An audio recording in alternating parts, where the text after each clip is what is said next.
Hi friends, எனக்கே உயிரானவள் episode 26. வாங்க கதைக்குள்ளே போகலாம். கண் விழித்த மதி நம்ம எங்கே வந்திருக்கோம் என்று சுற்றி பார்த்தவள் அதிர்ந்து கௌசிக்கை பார்த்து கோபமாக, எதுக்கு என்னை எங்கே கூட்டிகிட்டு வந்தீங்க தேவ் என்று கத்தி கொண்டு இருந்தாள். கௌசிக் காதை தேய்த்து விட்டபடி, நான் இங்கே தானே இருக்கேன், எதுக்கு அடுத்த தெருவு வரை கேட்குற மாதிரி கத்துற? நான் கேட்டதுக்கு பதில் சொல்லுங்கள் மிஸ்டர் தேவ், நம்ம இங்கே ஏன் வந்திருக்கோம் என்று கோபமாக கேட்கும்போதே உள்ளே இருந்து வேகமாக நடந்து வந்தார் மதி அப்பா சுப்பிரமணியன். அவரை பார்த்ததும் மதி அமைதியாக வேறு பக்கம் திரும்பி கொண்டாள். கௌசிக் அவளை ஒரு பார்வை பார்த்துவிட்டு மெல்ல கீழே இறங்கியவன் கீழே குனிந்து, மிஸ்டர் வாயாடி, உங்க டாடி வந்துட்டாங்க, கீழே இறங்கலாமே என்று நக்கலாக கேட்டான். திரும்பி கண்கள் சிவந்து பார்த்தவள் இழுத்து பிடித்து சீட்டில் அமர்ந்தே இருந்தாள். அங்கு வந்த அவள் அப்பா முகத்தில் இருந்த வேர்வையை துடைத்தபடி, மாப்பிளை என்று அழைக்க வந்தவர் அருகில் இருக்கும் வீட்டில் இருப்பவர் பார்த்ததை உணர்ந்து, கௌசிக் தம்பி நல்லா இருக்கீங்களா? கௌசிக்கு அவர் ஏன் அப்படி அழைக்கிறார் என்று புரியாமல் இருந்தவனுக்கு நேற்று இரவு தாத்தா சொன்னது நினைவு வந்தது. இன்னும் மதிக்கு கல்யாணம் ஆனது அவங்க ஊர்க்காரவங்களுக்கு தெரியாது. அப்புறம் படிக்கிற பெண்ணை அவசரமாக கல்யாணம் பண்ணி தந்திருக்காங்கன்னா ஏதாவது பொண்ணு தப்பு பண்ணியிருக்கோம், அதான் அப்படி இப்படின்னு ஏதாவது கதை கட்டி விடுவாங்க. அதனால் அவள் நம்ம வீட்டில் சென்னையில் தங்கி படிக்கிறான்னு சொல்லியிருக்காங்களாம் என்று சொன்னது நினைவு வந்தது. பேருக்கு சிறு புன்னகை சிந்திய கௌசிக் நல்லா இருக்கேன் என்று சொல்லி அருகில் எட்டி பார்த்து கொண்டிருந்த பெண்மணிகளை ஒரு பார்வை மட்டும்தான் பார்த்தான். அதில் சற்று பயந்த பெண்கள் அவர்கள் வீட்டிற்குள் சென்று விட்டார்கள். சுப்பிரமணி ஏக்கமாக காரில் அமர்ந்திருக்கும் மதியை பார்த்தார். ஆனால் அவளோ அந்த பக்கம் திரும்பாமல் ஃபோன் நோண்டி கொண்டு இருந்தாள். அதே சமயம் வீட்டிற்குள் இருந்து சேலையை சரி செய்தபடி பதட்டமாக வந்த சாந்தி, உள்ளே வாங்க என்று அவசரமாக கௌசிக் பக்கம் பார்த்துவிட்டு மதியை தேடினார். உங்கள் பொண்ணு காரை விட்டு வெளியே வரமாட்டேன்னு உட்காந்துக்கிட்டு இருக்கா, வேணும்னா சொல்லுங்க, அவளை அப்படியே தூக்கிட்டு உள்ளே வரட்டா என்று கௌசிக் கிண்டல் தோணியில் சொன்னான். அவனை இருவரும் திகைத்து பார்த்தார்கள். ஜன்னல் பக்கம் சென்று, ராசாத்தி வீட்டுக்குள்ளே வாடா, எங்கள் கூட பேசலன்னா கூட பரவாயில்லை என்று சாந்தி மூக்கை உறிஞ்சியபடி அழுகைக்கு தயாராக சொன்னார். ஐயோ, இவங்கள அழ ஆரம்பிச்சா அவ்வளவுதான் என்று மனதில் நினைத்து வேண்டா வெறுப்பாக அவர்கள் இருவரையும் பார்க்காமல் கீழே இறங்கி கௌசிக் பக்கம் வந்து நின்றாள். அதில் சிறு நிம்மதி அடைந்த சுப்பிரமணி, உள்ளே வாங்க என்று சொல்லி முன்னே நடந்தார். பக்கம் குனிந்த கௌசிக், இருந்தாலும் உனக்கு இவ்வளோ சீன் ஆகாது என்று சொன்னான். அவன் சொன்னதை காதில் வாங்காமல் அவளது வீட்டின் முன்னால் இருக்கும் கோழி சேவல்களை ஆசை தீர பார்த்தாள். அடுத்த நொடி எங்கோ இருந்து வந்த ஒரு நாட்டு நாய் மதி மீது பாய்ந்திருந்தது. அதில் கௌசிக் ஒரு நொடி ஷாக் ஆகி பின்னால் நகர்ந்து நின்றான். அது மதி மீது தொத்தி அவள் முகம் எங்கும் எச்சில் செய்தது. அதை அவன் அருவருப்புடன் பார்த்தான். ஹே பாஷா, போதும் போதும், அதான் அக்கா வீட்டுக்கு வந்துட்டேன்ல, அப்புறம் விளையாடலாம் சரியா என்று அது தலைமுடியை வருடி விட்டபடி முகம் எல்லாம் புன்னகையுடன் சொன்னாள். எனது பாஷாவா என்று வினோதமாக பார்த்துவிட்டு அங்கேயே நின்றான். பாஷா, வா வந்து சாப்பிடு, அப்புறம் மதி கூட விளையாடலாம் என்று சாந்தி நாயை இழுத்து சென்று கட்டி போட்டார். பின் இருவருக்கும் சாந்தி யாரும் பார்க்கவில்லை என்று உறுதி செய்து அவசரமாக ஆழத்தை சுற்றி உள்ளே அழைத்து வந்தார். மதி உள்ளே சென்று ஹாலில் உள்ள பிளாஸ்டிக் சேரில் அமர்ந்து விட்டாள். கௌசிக் உள்ளே வரும்போதே அவன் உயரத்தை விட வாசல் கதவு சிறிதாக இருந்ததால் தலையில் இடித்து விட்டான். என்று வழியில் தலையை தேய்த்தபடி உள்ளே வந்தான். அவன் பக்கம் வந்த சுப்பிரமணி, மாப்பிள்ள மன்னிச்சுக்கங்க, பார்த்து வாங்கன்னு சொல்ல தான் வந்தேன், அதுக்குள்ளே இடிச்சிடுச்சு என்று சங்கட்டமாக சொன்னார். இட்ஸ் ஓகே என்று சொல்லி அவனும் ஒரு சேரில் அமர்ந்தான். மதிக்கு மட்டும் கேட்கும் குரலில், உங்கள் வீட்டில் கதவு கொஞ்சம் பெருசாக வச்சிருக்கலாம்ல, அவளை வம்புக்கு இழுக்க கேட்டான். அவன் பக்கம் திரும்பிய மதி, தான் மனுஷங்க அளவு வளரணும்னு சொல்லுவாங்க, இப்படி தென்னை மரம் மாதிரி வளர்ந்தா தலை மட்டும் இல்லை எல்லா பக்கம் அடி விழும் என்று கிண்டலாக சொல்லி திரும்பி கொண்டாள். யாரை பார்த்து தென்னை மரம்னு சொன்ன என்று சொல்லி முணுமுணுத்தான். அவன் பக்கம் திரும்பி பல்பு காட்டி திரும்பி கொண்டாள். சாந்தியும் சுப்பிரமணியும் இருவரும் சகஜமாக பேசுவது சற்று நிம்மதியை அளித்தது. இந்தாங்க மோர் குடிங்க என்று சாந்தி கூச்சத்துடன் சொல்லி கௌசிக் முன்னால் நீட்டினாள். தேங்க்ஸ் என்று சொல்லி அதை எடுத்து கொண்டான். நீட்ட, எனக்கு எதுவும் வேண்டாம் என்று கோபமாக சொல்லி குனிந்து கொண்டாள். அவளது ரோசத்தை பற்றி நன்றாக தெரிந்ததால் சாந்தி ஒன்றும் சொல்லாமல் அங்கிருந்து சென்று விட்டாள். மதி பக்கம் வந்த சுப்பிரமணி, பாப்பா, உனக்கு அப்பா பிடிச்ச ஐஸ்கிரீம் வாங்கிட்டு வரட்டா என்று கேட்டார். எனக்கு முன்ன பிடிச்சது இப்போ பிடிக்கணும்னு அவசியம் இல்லை என்று நிமிர்ந்து பார்த்து கோபமாக சொன்னவள் வேகமாக எழுந்து பின்பக்கம் ஓடிவிட்டாள். அதை பார்த்ததும் கௌசிக் மதி மீது கோபம் வந்தது. ஆனால் சுப்பிரமணி சிறு புன்னகை சிந்தி ஓடும் மதியை பார்த்து நின்றார். அவள் உங்ககிட்ட இப்படி பேசிட்டு போறா, ஆனால் நீங்கள் சிரிக்கிறீங்க, உங்களுக்கு ஃபீல் இல்லையா என்று புருவம் உயர்த்தி கேட்டான் கௌசிக். அடி கஷ்டமாக இருந்துச்சு தம்பி. ஆனால் இப்போ இந்த 1 மாதம் கழித்து என் பொண்ணு என்னோட முகத்தை பார்த்து பேசியிருக்கா. அதுவே எனக்கு இப்போ போதும். அப்போ அவ்வளோ அடம் பிடிக்கிற பெண்ணை வளர்த்துருக்கீங்க. ஆனால் இவ்வளவு செல்லம் தந்தது தப்பு. இல்லை, நீங்கள் சொல்கிற மாதிரி பாப்பா அப்படி இல்லை. அது தங்கமான குணம். உங்களுக்கு போக போக புரியும் என்று சொல்லி தோட்டத்திற்கு போய் தண்ணீர் பாய்ச்சிட்டு சீக்கிரம் வரேன். பாப்பா ரூமில் ரெஸ்ட் எடுங்க மாப்பிள்ளை என்று சொல்லி அங்கிருந்து சென்றார். அவர் பாட்டுக்கு ரூமுக்கு போய் ரெஸ்ட் எடுங்கன்னு சொல்கிறாரு. எப்படி எங்கே போகிறது? ஆமாம், பார்த்தாலே தெரியுது இங்கே 2 ரூம் இருக்குது. கண்டிப்பாக இதில் ஒன்று தான் அந்த பைத்தியக்காரி ரூமாக இருக்கும் என்று நினைத்து ஒரு அறைக்கு செல்ல போனான். தம்பி, அது மதி ரூம் இல்லை, அது பக்கத்தில் இருக்கிறது அவளோடது என்று மெதுவாக சாந்தி சொல்லி கிச்சன் பக்கம் சென்று விட்டாள். இந்த ஆண்டி ஏன் என் கூட பேச இவ்வளவு வெக்கப்படுறாங்க என்று நினைத்து மதி அறைக்குள் தலை இடிக்காதவாறு சென்றான். அந்த அறை முழுவதும் எங்கும் புத்தகமாக இருந்தது. சுவற்றில் விவேகானந்தர், அப்துல் கலாம் தத்துவங்கள், இயற்கை நிறைந்த படங்கள் என்று நிறைய ஒட்டியிருந்தது. இவ்வளோ சின்ன ரூம் ஃபுல்லாக படிப்பு சம்மந்தமாக வச்சு இருக்கா.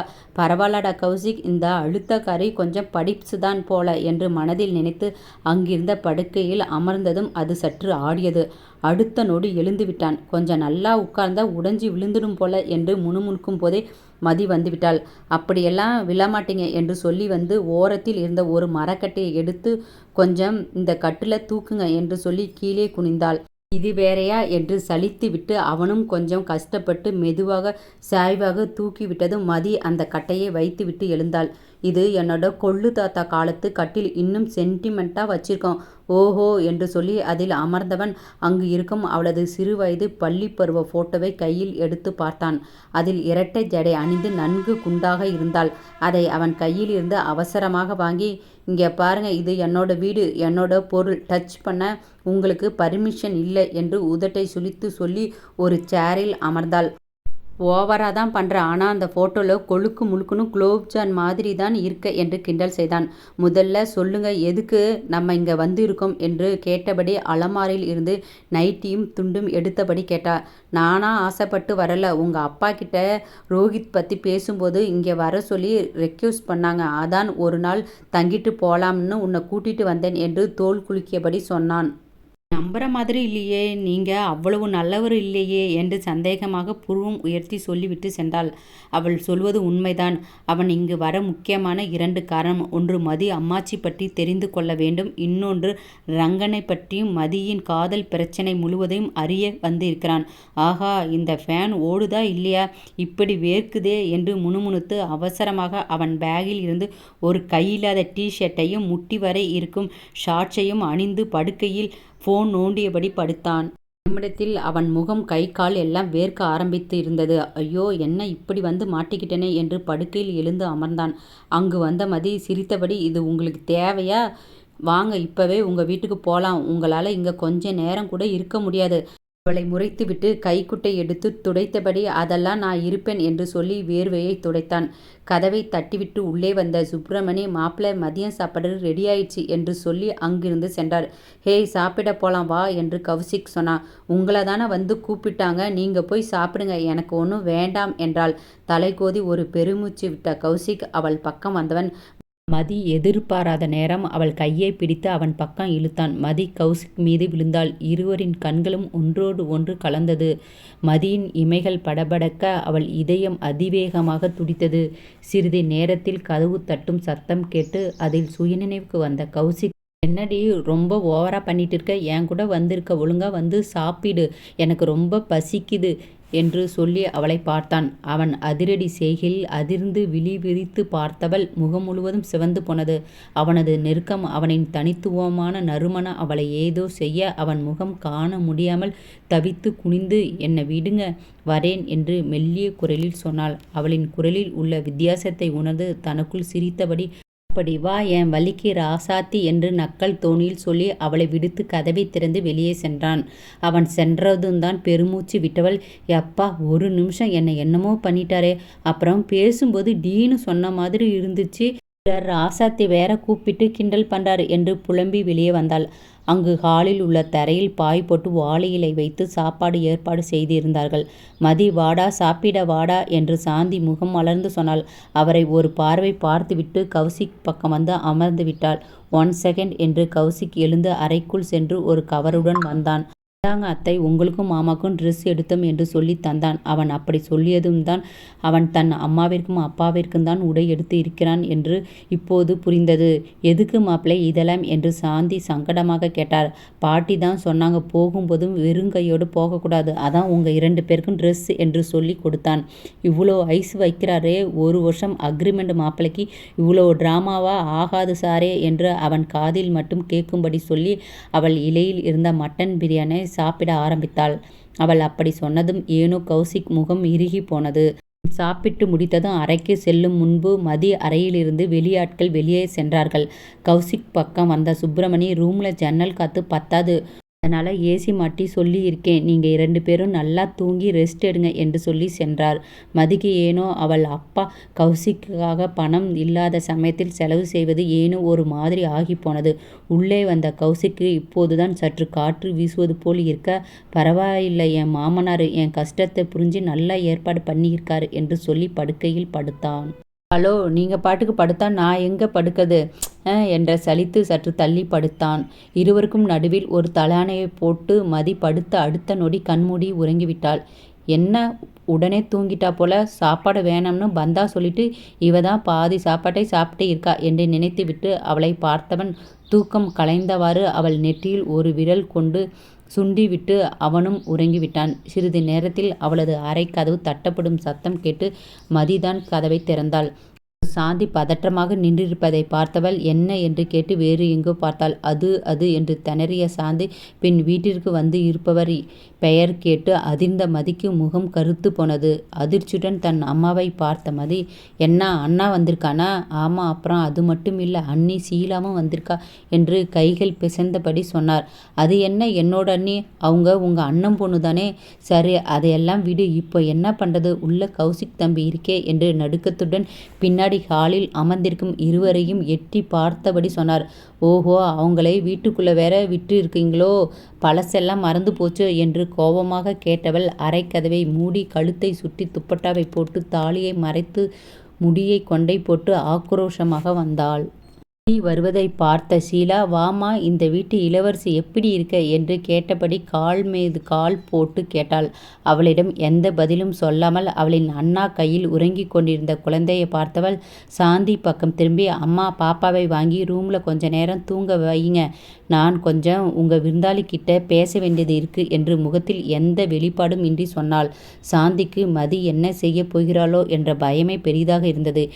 இருந்தும் குடும்ப சண்டையில் குழந்தை வேண்டாம் என்று நினைத்து விவேக் பக்கம் இருக்கும் குழந்தையை வாங்கி விவேக் அறைக்கு சென்றார். நாங்கள் இங்கே ரொம்ப நேரம்லாம் இருக்க மாட்டோம், இங்கே எல்லாம் எப்படி தான் இருக்கீங்களோ, ஒரு ஏசி கூட இல்லை என்று ஷீலா முகத்தை சுளித்து சொன்னாள். விவேக் எதுவும் கண்டு கொள்ளாமல் ஃபோன் நோண்டி கொண்டு இருந்தான். அதே சமயம் அவன் அப்பா வெளியே சென்று வீட்டுக்குள் நுழைந்தார். அவர்கள் இருவரும் இருப்பதை பார்த்தவருக்கு கோபம்தான் வந்தது. இருந்தும் வீட்டில் கௌசிக் இருப்பதை நினைவு வர சாந்தியை பார்த்தார். அவர் அருகில் வந்த சாந்தி அவருக்கு மட்டும் கேட்கும் குரலில், மாப்பிள்ளை தம்பி உள்ளே தூங்கிட்டு இருக்காரு என்று சொன்னார். ஒரு நிம்மதி பெருமூச்சு விட்டவர், எதுக்கு இங்கே வந்திருக்காங்க என்று விவேக்கை பார்த்து கேட்டார். அது என்ன கேள்வி? அவர் உங்க பையன், நான் உங்க மருமக, இங்க வர உரிமை இல்லையா என்று ஷீலா நக்கலாக கேட்டாள். ஆமா, அவன் என் பையன்தான், ஆனால் அது 3 வருஷத்துக்கு முன்னாடி தான். என்னைக்கு எங்களுக்கு துரோகம் பண்ணிட்டு உன்னை கல்யாணம் பண்ணினானோ அன்னைக்கே எல்லாம் முடிஞ்சது என்று கோபமாக சொன்னார். எனக்கு வர வேண்டிய சொத்தை தானே நான் என் பேர்ல மாத்திட்டேன், இதுல என்ன இருக்கு? போய் பையன் இல்லைன்னு சொல்லுவீங்களா என்று விவேக் கேட்டான். ஆமாம், உனக்கு உரிமை இருக்குது, ஆனால் உங்கள் அம்மாவுக்கு ஹார்ட் ஆப்ரேஷன், அந்த இடத்தை விற்று பண்ண வேண்டி இருக்குன்னு உனக்கு தெரியும். ஆனால் நீ உங்கள் அம்மா உயிரை பற்றி கூட யோசிக்காமல் சொத்தை உன் பெயருக்கு என்கிட்ட இருந்து மாற்றி அந்த இடத்தை விற்று இந்த ஷீலாவுக்கு கொடுத்துருக்க. கடைசியில் அங்கே இங்கேன்னு கடன் வாங்கி ஆப்ரேஷன் பண்ணி உங்கள் அம்மாவை காப்பாற்றிட்டேன். அப்பதான் உன் தங்கச்சி 10வது படிச்சுக்கிட்டு இருந்தா. ஸ்கூல் ஃபீஸ் கட்ட பணம் இல்லாமல் அவளை கவர்மெண்ட் ஸ்கூலில் சேர்த்து விட்டேன். அப்போ கூட அவள் பக்கத்தில் இருந்த கம்பெனிக்கு வேலைக்கு போய் படித்தா தெரியுமா? நாங்கள் கஷ்டப்படுறோன்னு தெரிஞ்சும் உன் காதல் கன்றாவை முக்கியம்னு ஓடிட்ட என்று அவன் அப்பா கோபமாக பேசினார். சரி, ஏதோ தப்பு நடந்து போச்சு, அதை இன்னும் பேசி காட்டுறீங்க. நாங்கள் இப்போ அதை பற்றி பேச வரல என்று தயக்கமாக சொல்லி ஷீலாவை பார்த்தான். வந்த விஷயத்தை சீக்கிரம் சொல்லுங்க, பேசிட்டு கிளம்பலாம் என்று ஷீலா சலிப்புடன் சொன்னாள். அது ஷீலா தம்பி ரோஹித்துக்கு மதியை பிடிச்சிருக்கு. அவனுக்கு இந்த வருஷம் படிப்பு முடிந்து வேலைக்கு போயிடுவான். அதான் 2 பேருக்கு நிச்சயம் பண்ணிடலாம்னு பேச வந்தோம் என்று வந்த விஷயத்தை சொல்லி முடித்தான். அதை கேட்டு மூவரும் அதிர்ந்து நிற்க, அப்போதுதான் தூக்கத்தில் இருந்து எழுந்து வந்து அறைக்கதவை திறக்க முடியாமல் மதியை அழைக்க செல்லும் பொழுது திறந்திருந்த ஜன்னல் வழியாக விவேக் சொல்லியது கேட்டது. வாட் தி ஹில், இவன் யாரு? அந்த ரோஹித் கூட நிச்சயம் பற்றி பேசிட்டு இருக்கான் என்று நினைத்து கருவி கொண்டு அங்கு நடப்பதை காது கொடுத்து கேட்டான் கௌசிக். இல்லை, எங்களுக்கு இதில் விருப்பமில்லை என்று மதி அப்பா சொல்லிவிட்டார். அம்மா, யோசிச்சு பதில் சொல்லுங்க. உங்க ரேஞ்சுக்கு இவளை என் தம்பிக்கு கேட்கறதே பெரிய விஷயம். ஏதோ அவனுக்கு இவளை பிடிச்சிருக்கு என்று ஏளனமாக ஷீலா சொன்னாள். அப்படி இருந்தா ரோஹித்துக்கு வேற பொண்ணை உங்க தகுதிக்கு பாருங்க என்று மதியம்மா சொல்லிவிட்டார். இங்கே பாருங்க அத்தை, எனக்கு தெரியும் இன்னும் உங்களுக்கு நிறைய கடன் இருக்குன்னு தெரியும். அதை எங்க அப்பா கட்டிடுவாரு. அதை யோசித்து பதில் சொல்லுங்க. எங்கள் கஷ்டத்தை நாங்கள் பார்த்துக்குறோம். என் பொண்ணுக்கு ஏற்ற பையன் ரோஹித் இல்லை என்று சுப்பிரமணி சொன்னார். இன்னும் எவ்வளோ நேரண்டா பேசுங்க என்று நினைத்து பொறுமை இழந்த மதி கீழே ஒரு ஓரமாக இருந்த தர்பூசணை எடுத்து ஷீலா எதிரில் சம்மணம் போட்டு அமர்ந்து தட்டில் கத்தியை வைத்து சாப்பிட ஆரம்பித்து விட்டாள். அதை பார்த்த கௌசிக், இவ்வளவு சீரியஸாக பேசிட்டு இருக்காங்க, இவ என்ன தர்பூசணி சாப்பிட்டுட்டு இருக்கா என்று நினைத்து அவளை ஜன்னல் வழியாக பார்த்து நின்று இருந்தான். சுப்பிரமணிக்கு மதி செய்வது சிரிப்பு வர செய்தது. சாந்தி அவளை சங்கடமாக பார்த்தவர், இந்த பொண்ணு இருக்காளே, இவளே அந்த சாத்தான் ஷீலா கிட்ட மாற்றா என்று மனதில் நினைத்து பயந்து இருந்தார். உன் விஷயமாக தான் நாங்கள் பேச வந்திருக்கோம் என்று விவேக் கோபமாக சொன்னான்.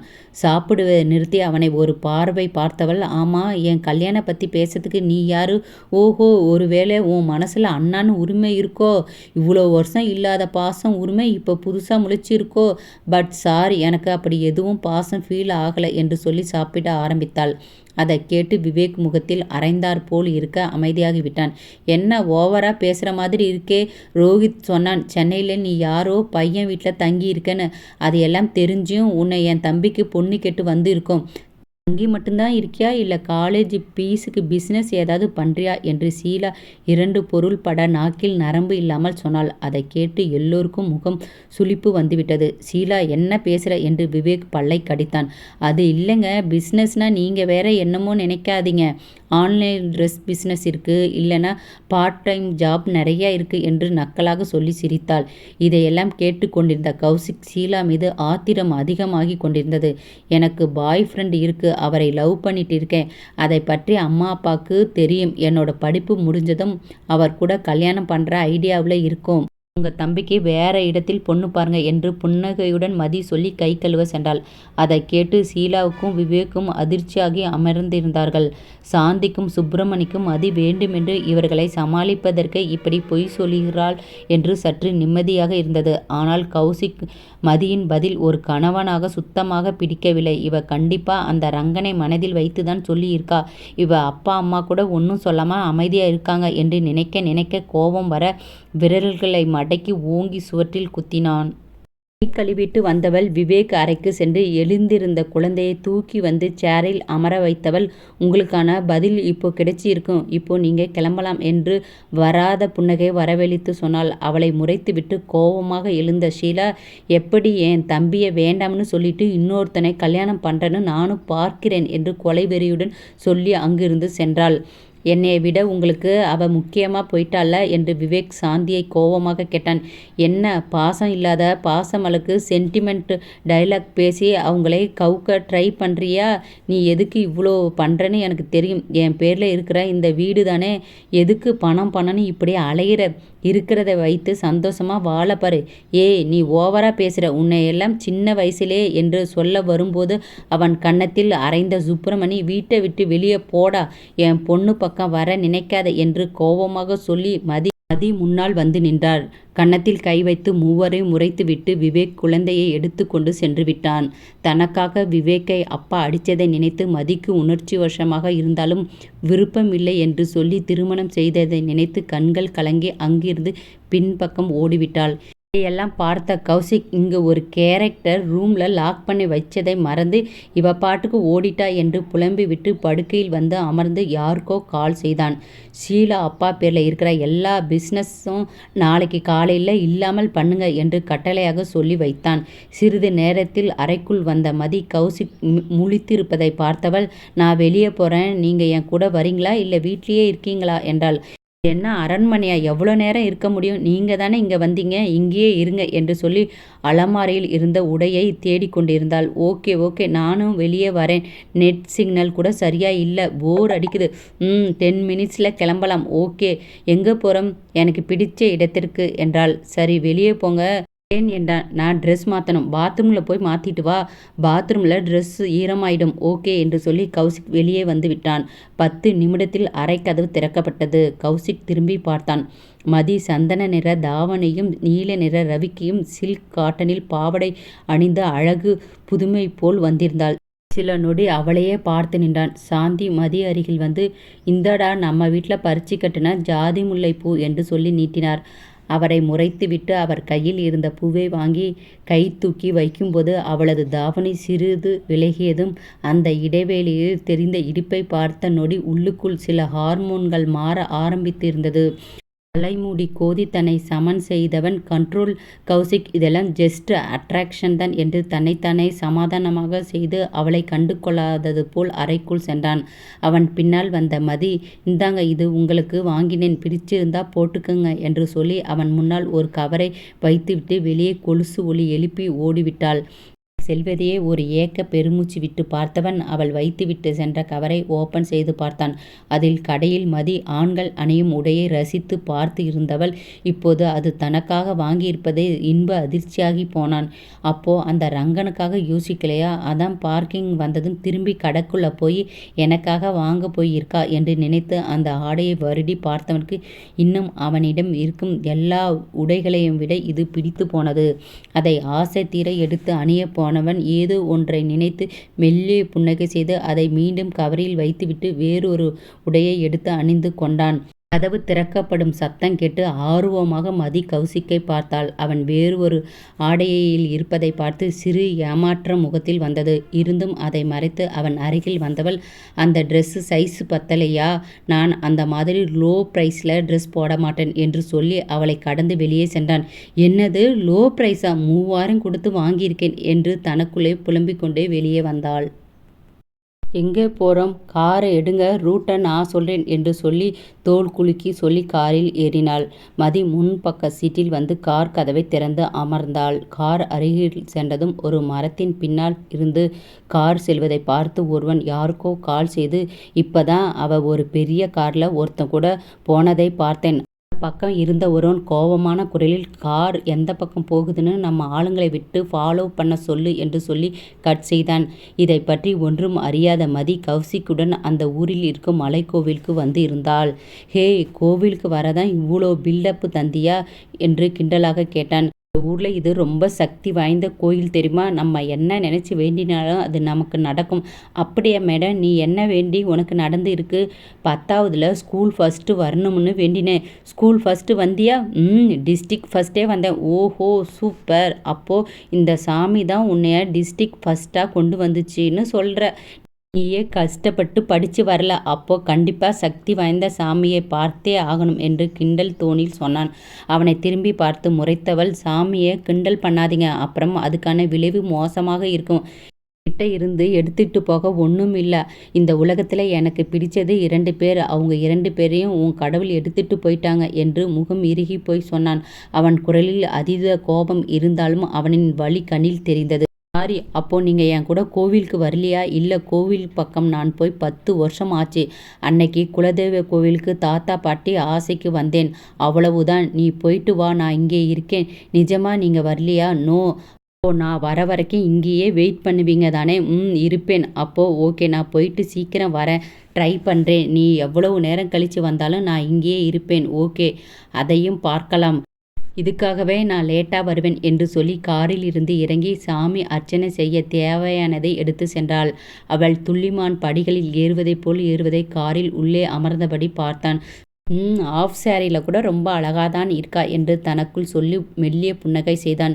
ஓஹோ, இப்போ நான் என்ன பண்ணிட்டு இருக்கேன், அவள் என்னோட ஸ்டூடெண்ட், அவளை போய் அப்படி பார்க்கக்கூடாது என்று நினைத்து கன்னத்தில் அடித்து கொண்டான். இல்லை, அவள் ஸ்டூடெண்ட்டாக இருந்தாலும் என்னோட லீகல் ஒய்ஃப் தான், அதனால் அவள் மேலே ஃபீல் வர்றது ஹார்மோன் நேச்சர் தான் என்று சொல்லி சமாதானம் செய்து அந்த கோவிலை அன்னார்ந்து பார்த்தவன் கண்ணில் ஒரு பெண் ஸ்கூட்டரில் இருந்து இறங்குவது தெரிந்தது. அதை சாதாரணமாக பார்த்து விட்டு திரும்பும்போது அவள் ஹெல்மெட்டை கழட்டும் போது முகம் தெளிவாக தெரிந்தது. இந்த ஃபேஸை எங்கேயோ பார்த்த மாதிரி இருக்கே என்று தீவிரமாக யோசிக்கும் போதே அவள் படிகளில் ஏறியிருந்தாள். ஓஹோ, இவ இளமதி, ரங்கன் தங்கச்சி, மதியோட பெஸ்ட் ஃப்ரெண்டுன்னு அந்த ஃபைலில் இருந்துச்சே, இவ எப்படி இங்கே என்று யோசிக்கும் போதே ஓஹோ, மிஸ் வாயாடி தான் இவளை இங்கே வர சொல்லி இருப்பாளோ, ஆனால் ஏன் என் கூட வந்தா என்று புருவம் சுருங்கி குழம்பிய போது அங்கு இன்னொரு கார் வருவதை பார்த்தான். அதிலிருந்து 2-3 பேர் இறங்கியதும் இறுதியாக வாட்ட சாட்டமாக ரங்கன் இறங்கினான். அவனை பார்த்ததும் கௌசிக்கு அனைத்தும் புரிந்தது. ஓஹோ, இவனை எனக்கு தெரியாதுன்னு நினைச்சு என்னைய வச்சு இவ லவரை பார்க்க என்னையே டிரைவராக யூஸ் பண்ணியிருக்கா என்று சரியாக தப்பாக புரிந்து கோபமாக ஸ்டேரிங்கை கையை மடக்கி கோபமாக குத்தினான். இதுக்கு மேலே இவங்க 2 பேரும் லவ் பண்ண நான் இங்கே மாமா வேலை பார்த்துட்டு இங்கே வெயிட் பண்ணணுமா? தாலி கட்டின புருஷன் நான் இருக்கும்போது கள்ளக்காதலனை மீட் பண்ண அழகாக தான் ரெடியாகி வந்து இருக்கா. இவளை இன்னையோட முறிச்சு விடணும். இவ அம்மா அப்பாவை கூட்டிட்டு வந்து இவ லட்சணத்தை காட்டணும் என்று நினைத்து ஆக்ரோஷமாக அங்கிருந்து காரை எடுத்துக்கொண்டு புயல் வேகத்தில் அங்கிருந்து சென்று விட்டான். அதே சமயம் மதி கௌசிக் சென்றது கூட தெரியாமல் 400 படிக்கு மேலே இருக்கும் அந்த கோவிலை அடைந்திருந்தாள். மாலை மங்கி இரவும் தொடங்கும் வேலையாகியிருந்ததால் கோவிலில் அவ்வளவாக கூட்டமில்லை. பள்ளி விடுமுறை என்பதால் சிறுவர்கள் சிலர் அங்கு விளையாடி கொண்டு பேசியபடி இருந்தார்கள். சாமி தரிசனம் செய்துவிட்டு அங்கு இருக்கும் பாறை மீது அமர்ந்து கீழே சுற்றி தெரியும் ஊரை ஆர்வமாக ரசித்து பார்த்தாள்.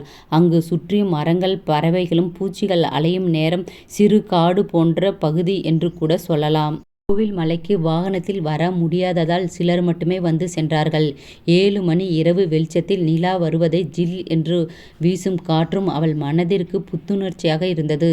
என் கூட அந்த சைக்கோவத்தையும் வந்து இருந்தால் நல்லா இருந்திருக்கும், இவ்வளோ அழகான வியூவையெல்லாம் மிஸ் பண்ணுறார் என்று நினைத்து ஒரு பெருமூச்சு விட்டாள். ஆனாலும் அந்த ட்ரெஸ் நல்லா தான் இருக்கும்னு நினச்சி ஆசையாக அவருக்கு தந்தேன். அதை கம்மி ரேட்டுன்னு காரணம் சொல்லி போடாமல் விட்டுட்டாரே, இருந்தாலும் இவ்வளோ சீன் ஆகாது என்று கௌசிக்கை கருவி கொண்டு இருந்தவளுக்கு அவன் கீழே அடிவாரத்தில் காத்து இருப்பது நினைவு வர, அச்சோ, இப்போவே ரொம்ப நேரம் ஆச்சே என்று தலையில் அடித்து கொண்டு எழுந்து திரும்பும் நேரம் இளமதி நிற்பதை பார்த்து ஒரு நொடி அதிர்ந்து போனவள் பின் தன்னை சரி செய்து, ஹே இலா, நீ எப்போ கோவிலுக்கு வந்த?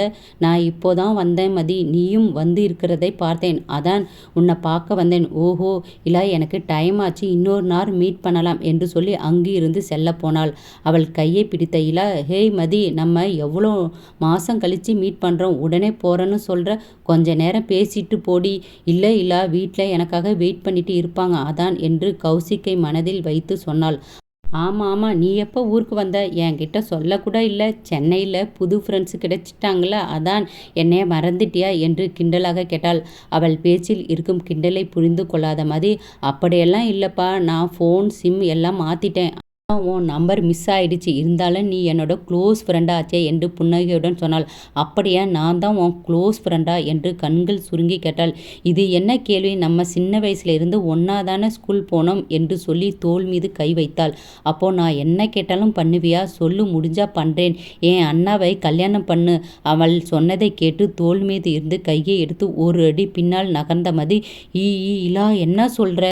ஆமாம், நீ என் அண்ணா ரங்கனை கல்யாணம் பண்ணு, அப்பதான் ரோஹித் எனக்கு கிடைப்பான் என்று வில்லத்தனமாக சிரித்து தோள் குலுக்கி சொன்னாள். மதி புரியாமல் பார்க்க, என்ன பார்க்குற? நான் சின்ன வயசுல இருந்து ரோஹித்தை லவ் பண்ணுறேன், ஆனால் அவருக்கு உன்னை தான் பிடிக்கும். ஏன் ரோஹித் மட்டும் இல்லை, எல்லா பசங்களும் உன்னை மட்டும்தான் பார்க்குறாங்க, அது எனக்கு உன் மேலே போராமையாகி உன்னை வெறுக்கிற அளவுக்கு ஆயிடுச்சு என்று கோபமாக கத்தினாள். அப்போது அன்னைக்கு நடந்ததற்கும் உனக்கும் சம்மந்தம் இருக்குது அப்படிதானே என குரல் நடுங்க மதி கேட்டாள். ஆமாம், அன்னைக்கு வேணும்னு தான் பிளான் பண்ணி உன்னை அந்த ரூமுக்கு அனுப்பிவிட்டேன் என்று சொல்லி சிரித்தாள். அதை கேட்டு மொத்தமாக இடிந்து போன மதிக்கு துரோகம் என்ற பொருளுக்கு இப்போதுதான் நன்கு புரிந்தது. உன்னை போய் ஃப்ரெண்டாக நினச்சி இருந்தேன் பாரு, என்னைய சொல்லணும் என கண்கள் கலங்கி நொந்து போய் சொன்னவள் அங்கிருந்து செல்ல போனவள் கையை இன்னொரு கை பிடித்தது. ஹாய் ஃப்ரெண்ட்ஸ், மதியின் இன்னொரு கையை பிடித்தது கௌசிகா ரங்கனா யாருன்னு உங்களுக்கு தெரிஞ்சால் கமெண்ட்டில் சொல்லுங்கள். பொறுத்திருந்து பார்ப்போம் ஃப்ரெண்ட்ஸ். தேங்க்யூ.